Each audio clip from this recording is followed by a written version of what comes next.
Hello children, in this video we are going to discuss the classification of amines. So amines, they are classified as 1 degree, 2 degree and 3 degree depending upon the number of hydrogen atoms which are replaced by alkyl or aryl group in ammonia. So I will explain this point, but before I give an explanation to this, note down कि amines को 3 तरह से classify कर सकते हैं, primary, secondary and tertiary. Primary को आप 1 degree भी बोल सकते हैं, सेकेंडरी को 2 डिग्री भी बोल सकते हैं और टर्शरी को हम 3 डिग्री भी कहते हैं. प्राइमरी में फॉर्मूला होता है RnH2, सेकेंडरी में होता है R2NH और टर्शरी में होता है R3N.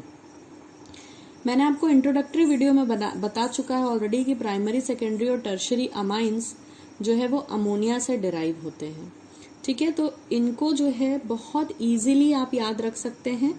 जैसे कि आपने ऑलरेडी देखा है कि अमोनिया में आप जितने हाइड्रोजन हटाते जाएंगे, आपने एक हाइड्रोजन हटाया और एक अल्काइल ग्रुप लगाया, तो जो सबसे पहला अमाइन बनता है वो क्या बनेगा? R, क्योंकि आप R लगा रहे हैं और एक H हटा रहे हैं तो NH3 बन जाएगा NH2.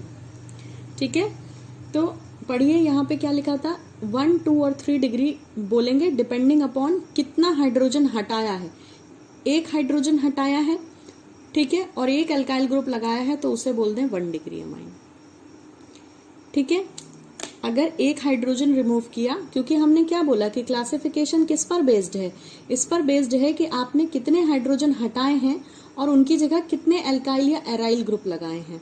ठीक है, तो अल्काइल या एराइल ग्रुप क्या होता है ये हमें ऑलरेडी क्लियर है. जिनको क्लियर नहीं है उनके लिए मैं बता देती हूँ कि R is alkyl group. R क्या है? अल्काइल ग्रुप है. अल्काइल ग्रुप कैसे आता है? आप एल्केन में से एक हाइड्रोजन निकाल दें, जो बच जाएगा उसे अल्काइल कहते हैं. जैसे कि एक एल्केन लिया, इसका नाम है मीथेन, इससे एक हाइड्रोजन हटा दें, क्या बचा? CH3 बचा. एक हाइड्रोजन हटाने पर CH3 बचा, तो ये था मीथेन, ये था एक एल्केन. एल्केन था ना, इसमें से जब आपने एक हाइड्रोजन हटा दिया तो ये बन गया एल्काइल, यानी एन की जगह क्या लग गया? आइल. तो इस एल्काइल ग्रुप का नाम हो गया मिथाइल. ऐसे ही आप इथाइल प्रोपाइल बना सकते हैं, सब में से एक एक हाइड्रोजन हटाते जाइए. लेकिन अगर आप C6H6 बेंजीन में से एक हाइड्रोजन हटा देते हैं तो बनता है फिनाइल ग्रुप C6H5. तो अगर आपका R CH3 C2H5 C3H7 वगैरह है तो उसे अल्काइल बोलते हैं, और अगर वो C6H5 है तो उसे एराइल बोलते हैं. इसे नोट कर लें कि R अगर CH3 C2H5 ये है चेन फॉर्म में तो इसे अल्काइल ग्रुप बोलते हैं. क्या बोलते हैं? अल्काइल.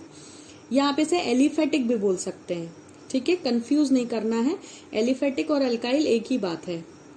और अगर R को आप C6H5 लिख रहे हैं, ठीक है, फिनाइल ग्रुप लिख रहे हैं, तो हम इसे एराइल बोलते हैं. ये दो बातें आप नोट कर लें. तो आपका जो R है वो इनमें से भी कुछ हो सकता है और बेंजीन रिंग भी हो सकती है, यानी फिनाइल ग्रुप भी हो सकता है. सो आई होप ये पॉइंट क्लियर हो गया कि 1 डिग्री कब है. इट डिपेंड्स अपॉन आपने एक हाइड्रोजन हटा के एक अल्काइल ग्रुप लगाया. अब साथ में देखते जाएं कि इसे 2 डिग्री और 3 डिग्री कब कहेंगे. अब अगर हमने इसी अमोनिया में से 2 हाइड्रोजन हटा दिए होते और 2 R लगा दिए होते तो ये क्या हो जाता? R2NH. ठीक है, देखें आपने 2 R लगाए तो R2 आ जाएगा इसके आगे, और 2 हाइड्रोजन हटाए तो सिर्फ NH बचेगा.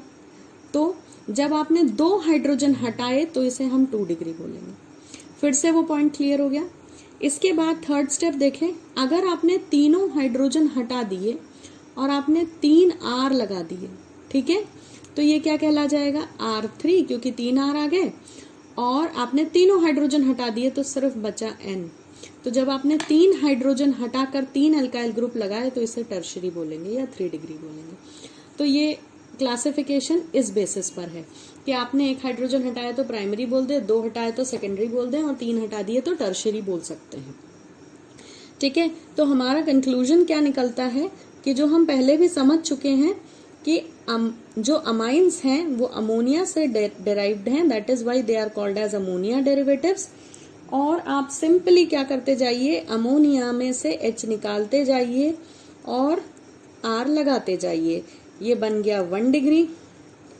इसी को अगर आगे बढ़ा दें, एक R और बढ़ा दें, एक H और कम कर दें, तो क्या हो जाएगा, देखें एक R और एक्स्ट्रा आ गया और NH2 में से एक H और हट गया तो NH, और ये कहलाएगा आपको 2 डिग्री। और इसी को और आगे लेके जाएं और एक और R लगा दें, ठीक है, एक और R लगा दें। ये कंडीशन पहले से थी, ये वाला हाइड्रोजन भी हटा दिया और इसकी जगह भी R लगा दिया, तो ये 3 डिग्री कहलाएगा। ठीक है, तो आई होप ये क्लियर है कि अमोनिया से एक हाइड्रोजन हटाएं, एक अल्काइल ग्रुप लगाएं तो 1 डिग्री, 2 हाइड्रोजन हटा के 2 अल्काइल ग्रुप लगाएं तो 2 degree. Similar is the case for 3 degree. So this was the classification of amines. एक चीज और ध्यान रखें कि इन सब कंडीशंस में ये R अल्काइल भी हो सकता है और एराइल भी हो सकता है। जब आप ये चैप्टर पढ़ना चालू करें तो आपको कुछ चीजें जरूर क्लियर होनी चाहिए। मैं 1 डिग्री के रिस्पेक्ट में आपको समझा देती हूँ। 1 डिग्री अमाइन का फॉर्मूला होता है RNH2, अभी हमने पढ़ा, ये रहा, मैं ऐसे बॉक्स में लिख देती हूँ जिससे आपको कोई डाउट ना हो। ये 1 डिग्री अमाइन का फॉर्मूला है, ध्यान दें।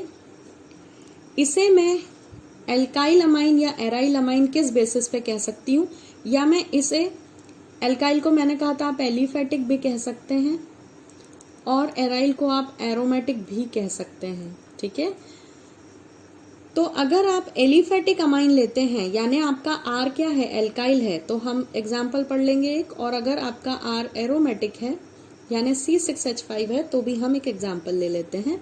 देखें, दोनों केस में NH2 तो एज इट इज रहेगा, ठीक है, सिर्फ R बदल रहा है। ठीक है, एलिफेटिक का एक एग्जाम्पल, एरोमेटिक का एक एग्जाम्पल। तो हम क्या पढ़ रहे हैं, हम पढ़ रहे हैं example of aliphatic 1 degree amine, aromatic 1 degree amine. अब एलिफेटिक बनाने के लिए यहां से उठा लें, तो अगर मैं CH3 लगा दूं तो ये मिथाइल अमाइन बन जाएगा। ये एक एलिफेटिक 1 डिग्री अमाइन है।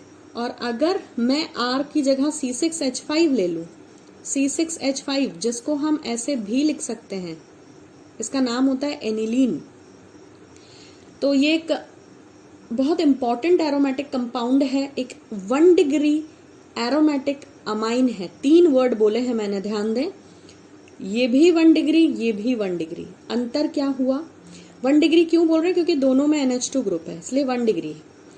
दोनों प्राइमरी अमाइन है, मगर एक एलिफेटिक है और एक एरोमेटिक है। कैसे, जब CH3 हो, जब R आपका CH3 हो तो एलिफेटिक। अब देखें, फिर से देखें क्या बोला मैंने, एलिफेटिक क्योंकि CH3 है, aliphatic 1 degree, functional group NH2 इसलिए amine. So aliphatic 1 degree amine, aromatic 1 degree amine. So this was the classification of amine. ऐसे ही आप 2 डिग्री और 3 डिग्री के एग्जाम्पल्स भी बनाकर समझ सकते हैं। So I hope the classification was clear and you have understood how amines are classified as primary, secondary and tertiary amines. And after learning from this video, ये पॉइंट अगर आपको समझ आता है तो आगे आपको चैप्टर में कोई दिक्कत नहीं होगी। Thank you for watching.